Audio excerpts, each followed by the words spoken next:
Preface. Thousands of years ago, power was mostly gained through physical violence and maintained with brute strength. There was little need for subtlety. A king or emperor had to be merciless. Only a select few had power, but no one suffered under this scheme of things more than women. They had no way to compete, no weapon at their disposal that could make a man do what they wanted, politically, socially, or even in the home. Of course, men had one weakness: their insatiable desire for sex. A woman could always toy with this desire, but once she gave in to sex, the man was back in control.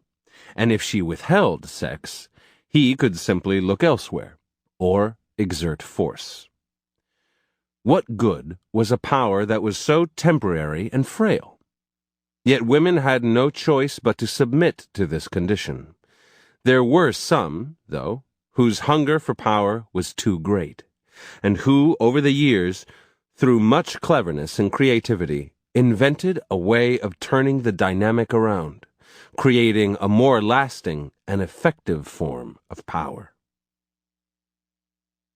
These women, among them Bathsheba from the Old Testament, Helen of Troy, the Chinese siren Shi Shi, and the greatest of them all, Cleopatra, invented seduction. First, they would draw a man in with an alluring appearance, designing their makeup and adornment to fashion the image of a goddess come to life. By showing only glimpses of flesh, they would tease a man's imagination, stimulating the desire not just for sex, but for something greater: the chance to possess a fantasy figure. Once they had their victim's interest, these women would lure them away from the masculine world of war and politics and get them to spend time in the feminine world, a world of luxury, spectacle, and pleasure. They might also lead them astray, literally, taking them on a journey, as Cleopatra lured Julius Caesar on a trip down the Nile. Men would grow hooked on these refined, sensual pleasures. They would fall in love. But then, invariably, the women would turn cold and indifferent, confusing their victims. Just when the men wanted more, they found their pleasures withdrawn. They would be forced into pursuit, trying anything to win back the favors they once had tasted, and growing weak and emotional in the process. Men who had physical force and all the social power, men like King David, the Trojan Paris, Julius Caesar, Mark Antony, King Fu Chai, would find themselves becoming the slave of a woman.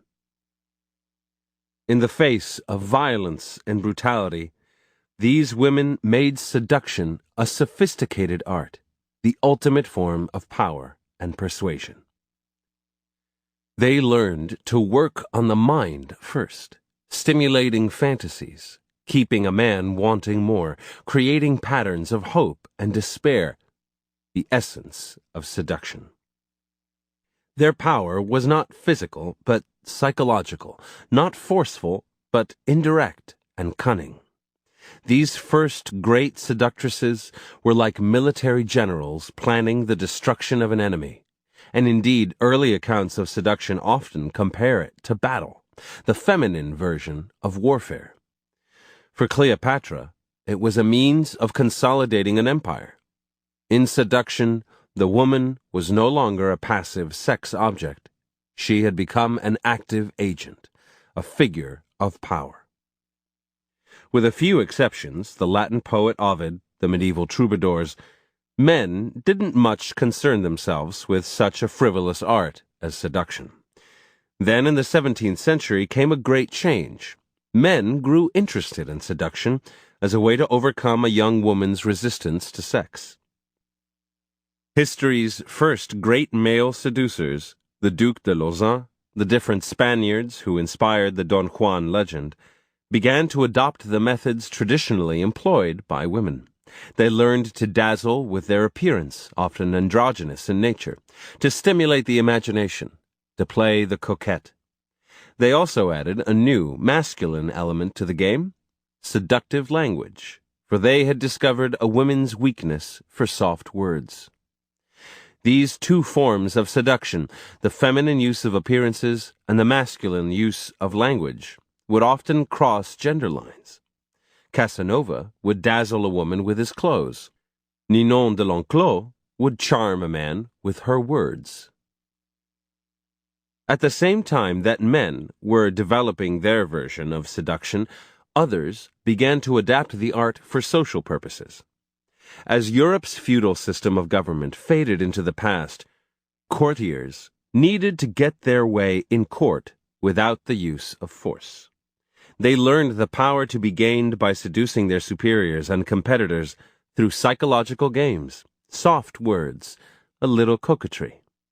As culture became democratized, actors, dandies, and artists came to use the tactics of seduction as a way to charm and win over their audience and social milieu.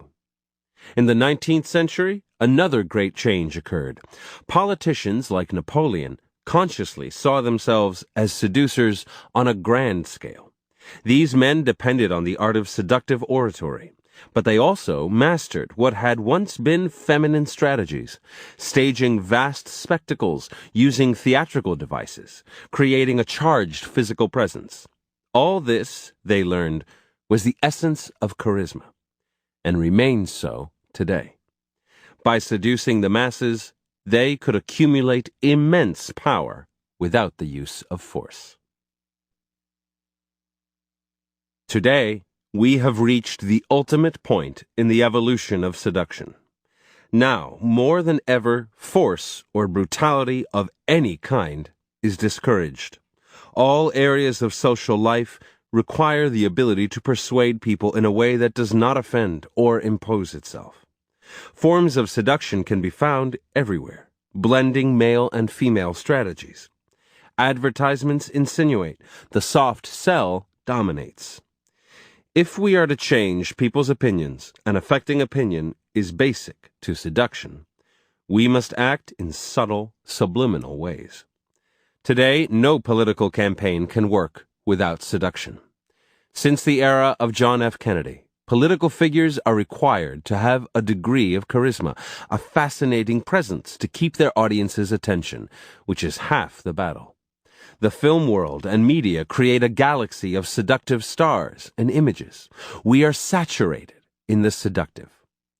But even if much has changed in degree and scope, the essence of seduction is constant.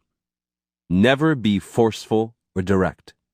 Instead, use pleasure as bait, playing on people's emotions, stirring desire and confusion, inducing psychological surrender. In seduction, as it's practiced today, the methods of Cleopatra still hold. People are constantly trying to influence us, to tell us what to do, and just as often we tune them out, resisting their attempts at persuasion. There is a moment in our lives, however, when we all act differently, when we are in love. We fall under a kind of spell. Our minds are usually preoccupied with our own concerns. Now, they become filled with thoughts of the loved one. We grow emotional, lose the ability to think straight, act in foolish ways that we would never do otherwise. If this goes on long enough, something inside us gives way. We surrender to the will of the loved one and to our desire to possess them. Seducers are people who understand the tremendous power contained in such moments of surrender. They analyze what happens when people are in love, study the psychological components of the process, what spurs the imagination, what casts a spell. By instinct and through practice, they master the art of making people fall in love. As the first seductresses knew, it is much more effective to create love than lust. A person in love is emotional, pliable, and easily misled. The origin of the word seduction is the Latin for to lead astray. A person in lust is harder to control, and once satisfied, may easily leave you. Seducers take their time, create enchantment and the bonds of love, so that when sex ensues, it only further enslaves the victim. Creating love and enchantment becomes the model for all seductions: sexual, social, political. A person in love will surrender. It's pointless to try to argue against such power, to imagine that you are not interested in it, or that it's evil and ugly. The harder you try to resist the lure of seduction as an idea, as a form of power, the more you will find yourself fascinated. The reason is simple. Most of us have known the power of having someone fall in love with us. Our actions, gestures, the things we say, all have positive effects on this person. We may not completely understand what we've done right, but this feeling of power is intoxicating. It gives us confidence, which makes us more seductive. We may also experience this in a social or work setting. One day we're in an elevated mood and people seem more responsive, more charmed by us. These moments of power are fleeting, but they resonate in the memory with great intensity. We want them back. Nobody likes to feel awkward or timid or unable to reach people. The siren call of seduction is irresistible because power is irresistible, and nothing will bring you more power in the modern world than the ability to seduce. Repressing the desire to seduce is a kind of hysterical reaction, revealing your deep-down fascination with the process. You are only making your desires stronger. Someday they will come to the surface.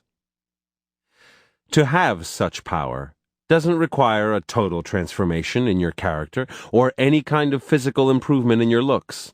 Seduction is a game of psychology, not beauty, and it's within the grasp of any person to become a master at the game. All that is required is that you look at the world differently, through the eyes of a seducer. A seducer doesn't turn the power off and on. Every social and personal interaction is seen as a potential seduction. There's never a moment to waste. This is so for several reasons. The power seducers have over a man or woman works in social environments because they have learned how to tone down the sexual element without getting rid of it. We may think we see through them, but they are so pleasant to be around anyway that it doesn't matter. Trying to divide your life into moments in which you seduce and others in which you hold back will only confuse and constrain you. Erotic desire and love lurk beneath the surface of almost every human encounter. Better to give free rein to your skills than try to use them only in the bedroom. In fact, the seducer sees the world as his or her bedroom.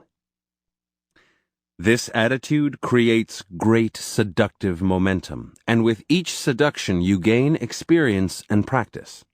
One social or sexual seduction makes the next one easier, your confidence growing and making you more alluring. People are drawn to you in greater numbers as the seducer's aura descends upon you. Seducers have a warrior's outlook on life.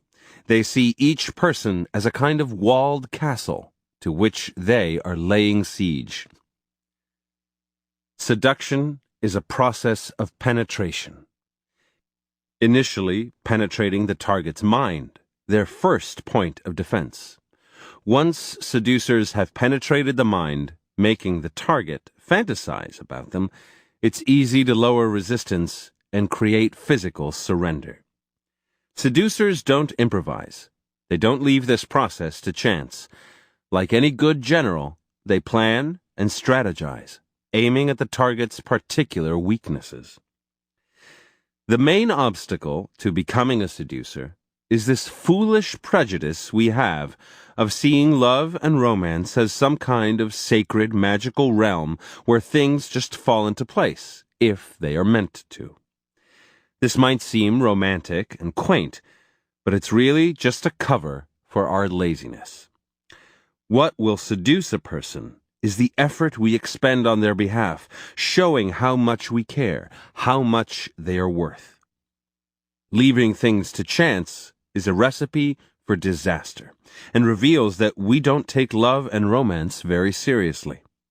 It was the effort Casanova expended, the artfulness he applied to each affair that made him so devilishly seductive. Falling in love is a matter not of magic, but of psychology. Once you understand your target's psychology and strategize to suit it, you will be better able to cast a magical spell.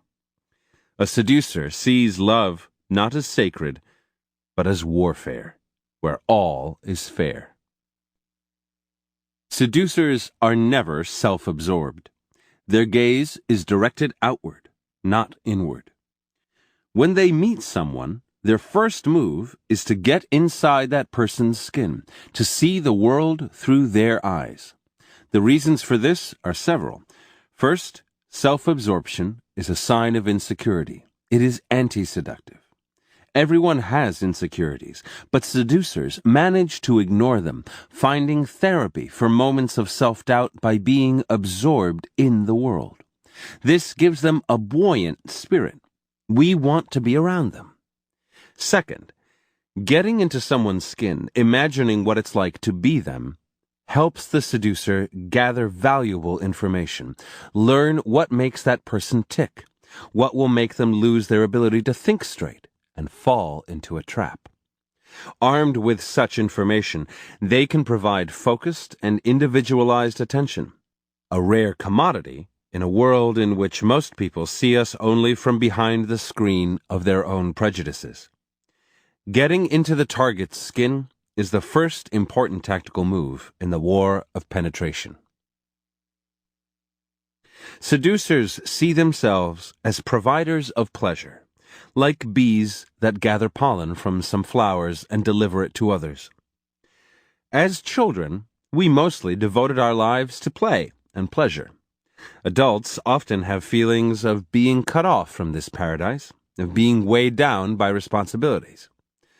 The seducer knows that people are waiting for pleasure. They never get enough of it from friends and lovers, and they cannot get it by themselves.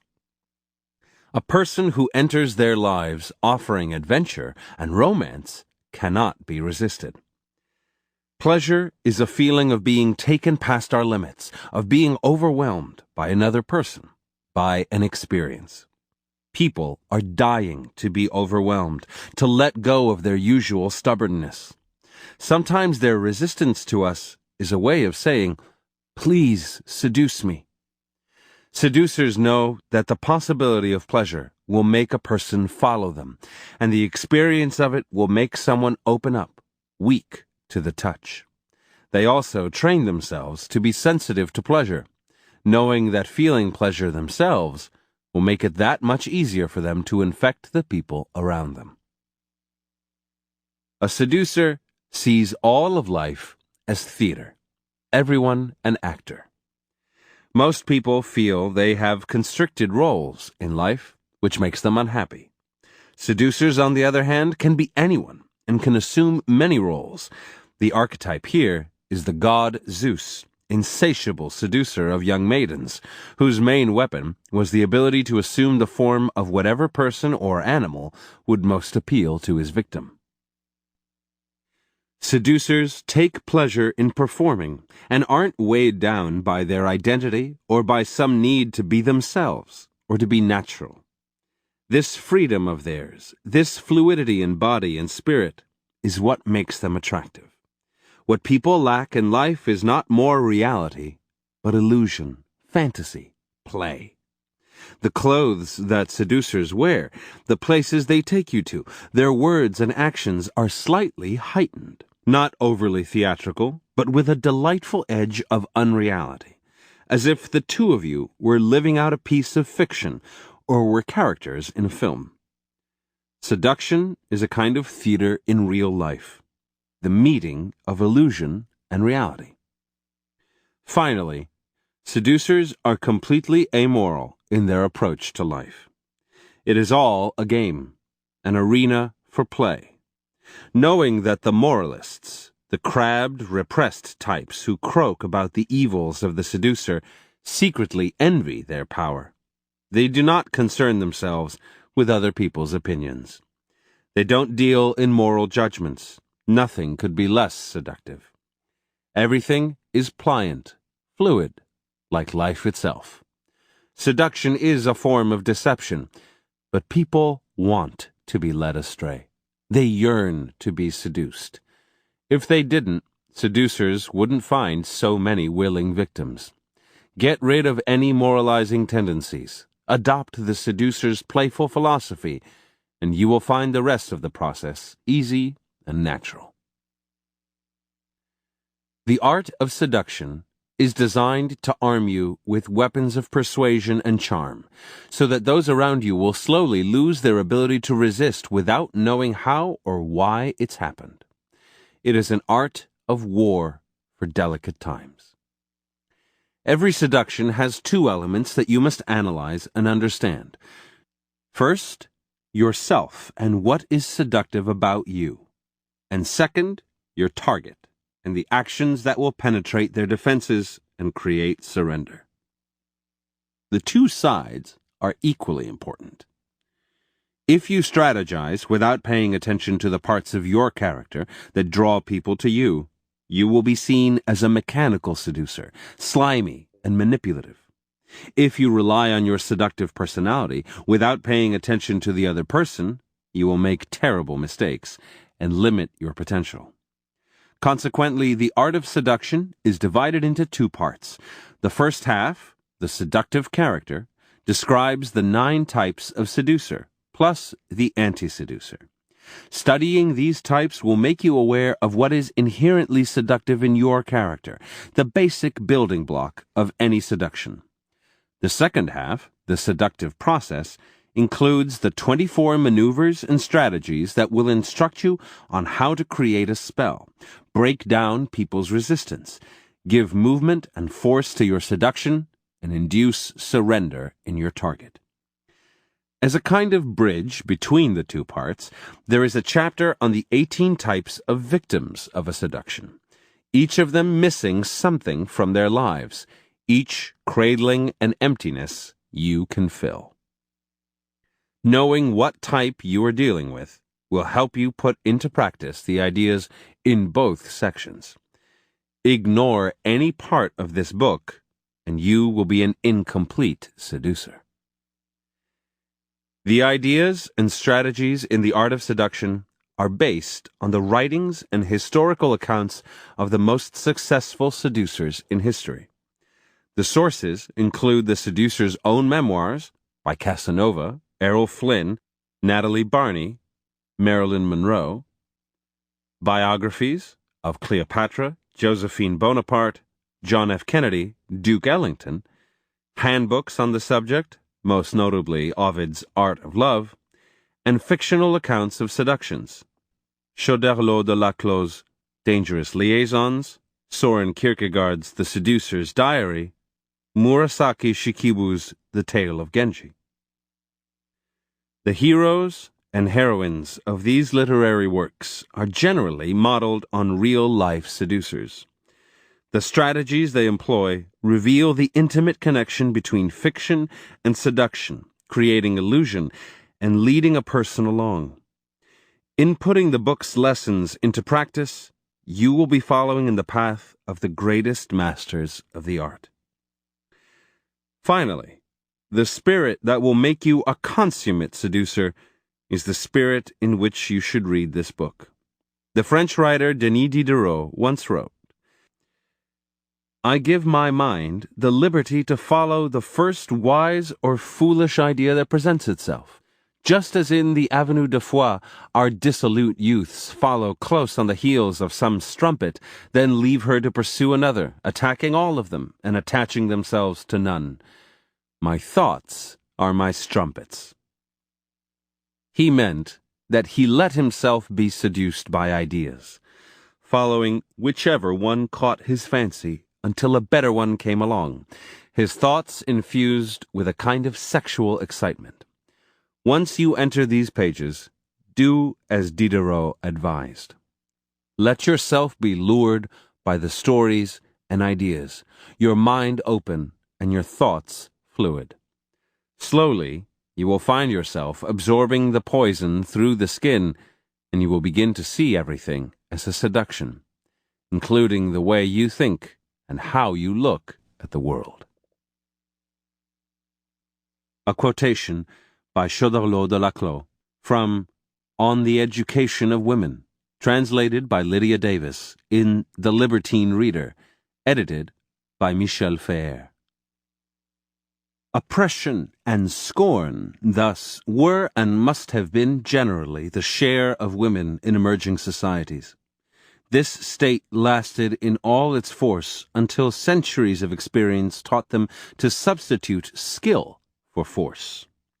Women at last sensed that, since they were weaker, their only resource was to seduce. They understood that if they were dependent on men through force, men could become dependent on them through pleasure. More unhappy than men, they must have thought and reflected earlier than did men. They were the first to know that pleasure was always beneath the idea that one formed of it, and that the imagination went farther than nature.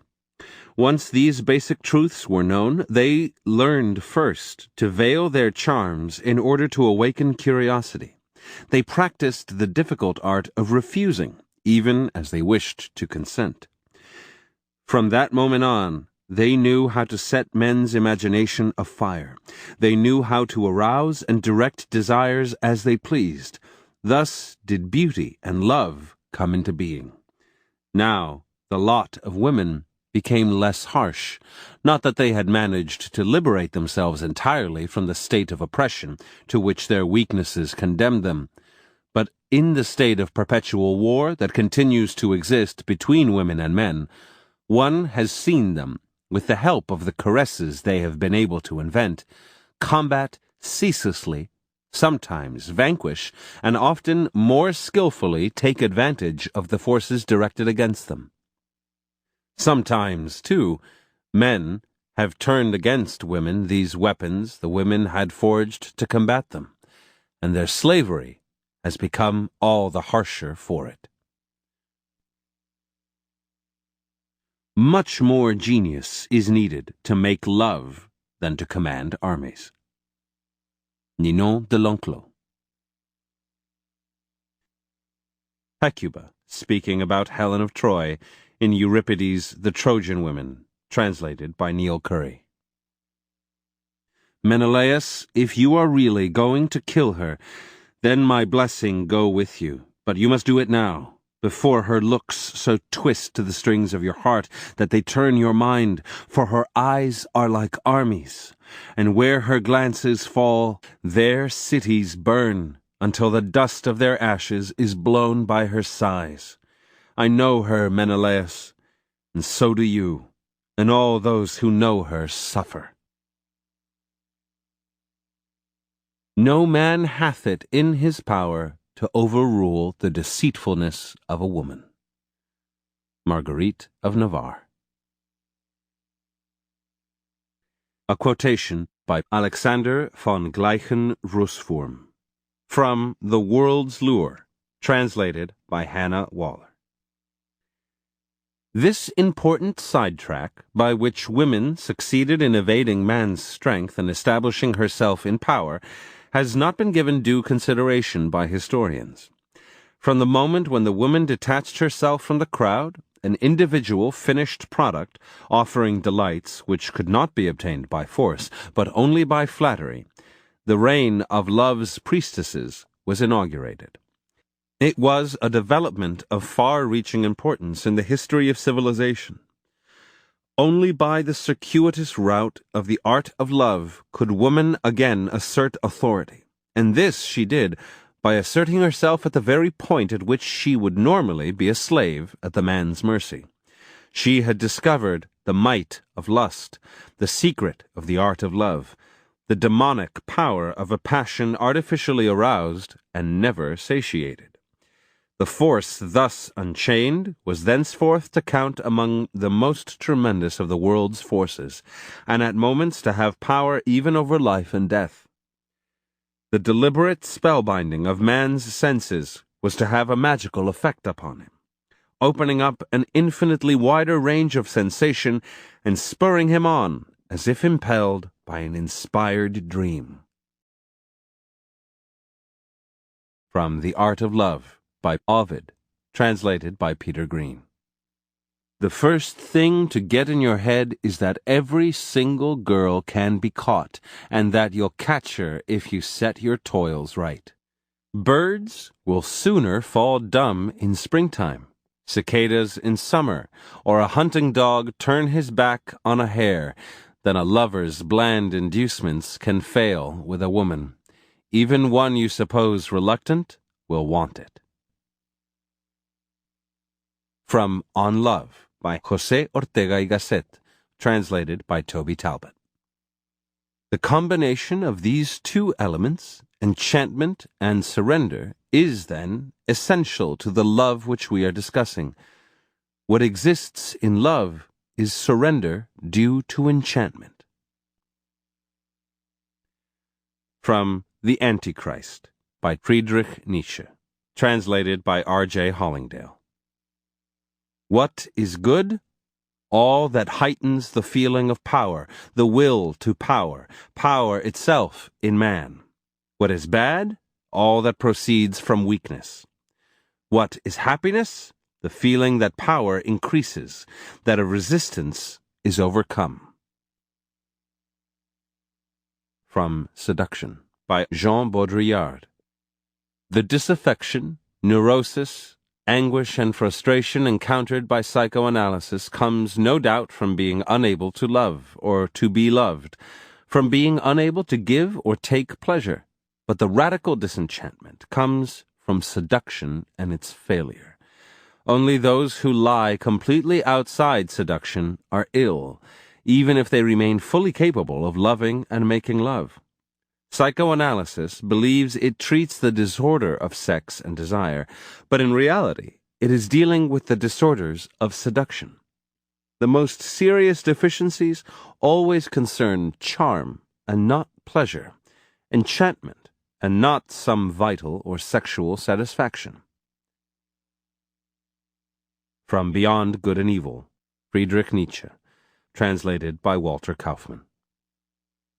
Whatever is done from love always occurs beyond good and evil. From The Art of Love by Ovid, translated by Peter Greene. Should anyone here in Rome lack finesse at lovemaking, let him try me. Read my book, and results are guaranteed. Technique is the secret. Charioteer, sailor, oarsman, all need it. Technique can control love himself. Most virtue is a demand for greater seduction. Natalie Barney.